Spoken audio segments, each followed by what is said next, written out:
Today we will practice in a task of the intersections, crossing priority. That's not an easy task and only a few of our viewers can do it correctly. So here's the question. Car A is the last car to arrive at the intersection. Car A can turn left. Choose options number 1. Immediately, it has the right of way.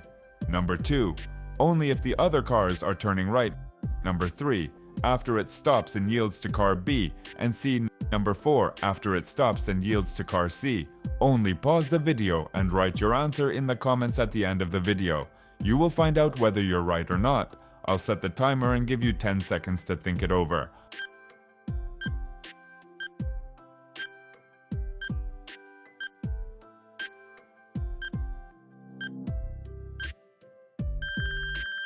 I hope you had a time to make a choice because we're moving on to a breakdown of this task.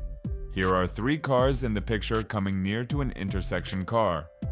A is the last car to arrive at the intersection. Car A can turn left after it stops and yields to cars B and C. When vehicles arrive at the 4-way stop at different times, they should proceed in the order in which they arrived here. Because car A arrived last, it should proceed last. So the correct answer is number 3. Congrats! If you have chosen it, subscribe to my channel so that the police never stop you and issue a fine.